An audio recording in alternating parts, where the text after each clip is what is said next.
Bro, have you even seen Kaguya-sama? I gotta tell you right now, it's got it all, man. It's got love, it has tension, it has jokes, it's got cute girls, it's got drama, it's got action, it's even got rap battles. Yo, what?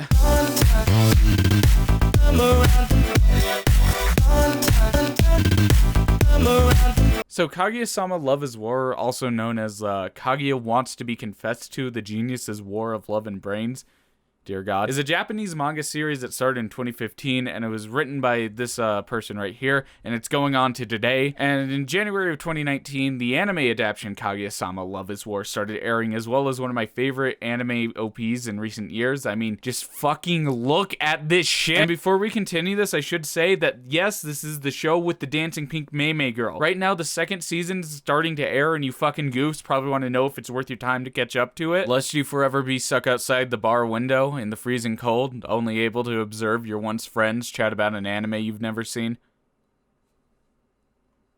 So Kaguya-sama is a comedy series. It follows Kaguya-sama and her love interest, Miyuki, who I'll just call Prez or Kaijo. These two are in love, attend a prestigious high school because, you know, anime. And because of this environment, have a skewed vision of love, which prevents them from telling one another. The comedy comes through as the story is about the antics of trying to get the other to confess their feelings in a war of love and brains. Hey. This also leads to the show being chock full of content, as each episode of the series has about 2 to even 4 chapters stuffed into it. It also means that the chapters do come out frequently if you follow the manga like me. But instead of fucking pussyfooting around, I'll say yeah. I think this series is funny. The thing is, I find a lot of anime humor to be hit or miss for me. But the main issue is that I just find a lot of comedy in anime to be dramatic irony. Most jokes are just crafted around a misunderstanding, whether that misunderstanding is of wording, personality, or even social or common sense. The main anime joke can be an acquired taste, to put lightly. Hell, I still even roll my eyes at certain jokes. Oh boy, I cannot wait to take this nice long relaxing bath after this long day I've had. Oh no, I am sorry, I did not mean to intrude. Yeah, there it is. Hey, how come you're fully clothed in the bathtub? I believe this polarization is because the English language encourages cynicism. There are studies out there that show your first language affect habitual thought, but there's not anything really behind my assumption here.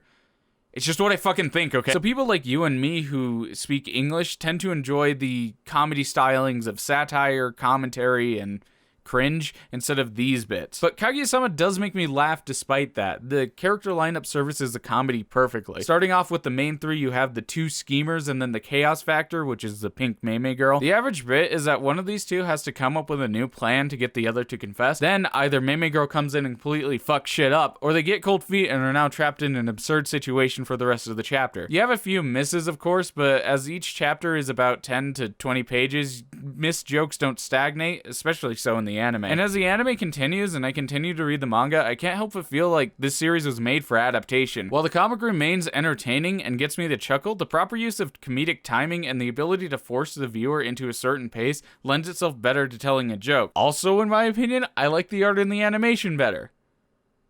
But what if jokes get stale? Well, I'm glad I asked. As we progress in the story, we're introduced to more characters. You got the slacker straight man, you got the innocent shy girl, Hayasaka. And what's even more important is as the series progresses, so do the characters, and as each one evolves, so do the setup for jokes. Mostly. I feel like as the manga really continues, we get a little too much of character overload where something is happening and we're moving along at a steady pace, and then we'll just take a 3 fucking chapter break to see what's up with these 3. I don't even know this girl's name. But yes, in my opinion, this series is funny and stays funny throughout as it moves along. And shit does move along, let me tell you. I briefly went over the piano in my domestic girlfriend video, and I don't want to repeat myself too much, but I just want to say that Campbell says an important part of melodramatic works is wanting to see the couple get together. A huge driving force for the audience's retention is actually wanting to see the couple be a couple, which applies to this series. From the first season, we have ample reason to assume these two aren't terrible people, and that their feelings for each other are true, if not a little skewed. But a common issue arises in a lot of anime, which is that, how do I put this? Relationships never fucking go anywhere. But what I can say with confidence is that the series does not stagnate. When setups become old, shit goes down. And when shit goes down, characters actually change. Like, genuinely change. Like, I'm fucking serious. Like, Kaguya, where I am in the manga, is totally different than anime Kaguya. Like, then when people change, relationships start to shift and turn. People start to form new opinions of someone, or they hold on to the past and become almost an antagonist. Then after the dust settles and shit calms back down, we almost have brand new people and relationships to work with joke-wise.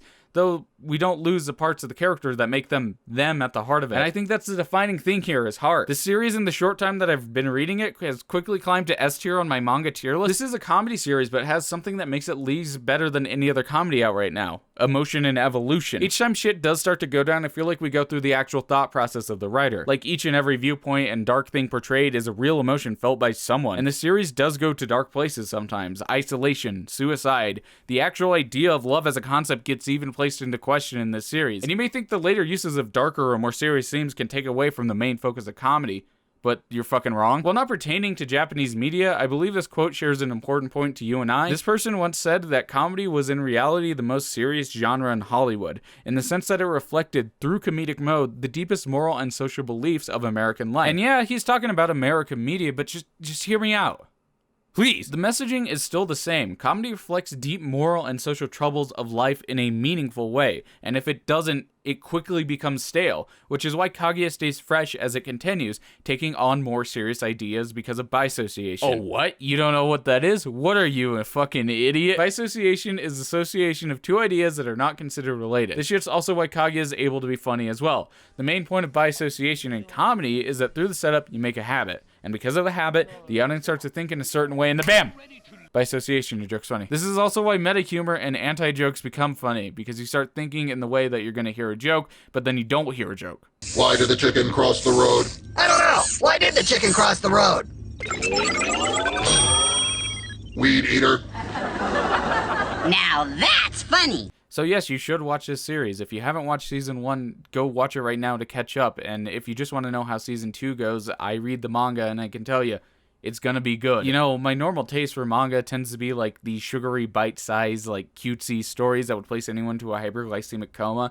But Kaguya is something more. It's like a full dessert, man. It's not just any dessert either. It would be like a lime cheesecake. It's tasty, it's full, it's got just something more to it. It's not just like one note of sugar or sweet. There's subtlety, there's hints of something more that improve the whole experience and make me want to take my time and savor every last bite. But yeah, it's also nice and sweet if you're looking for that too, so just go fucking watch Kaguya, man! What are you still doing on this video? I want to go find a cheesecake. Hey friend, I just wanted to thank you for watching my video, and just to let you know, all the music you've heard throughout this video was made by my friend Mayor No Till. Go ahead and tell me what you thought of the video in the comments below, or what you think of Kaguya in general, and if you like the video, I'd actually prefer you just to share it with your friends and leaving a like. So have a good day, man. I'm gonna go devour a fucking cheesecake.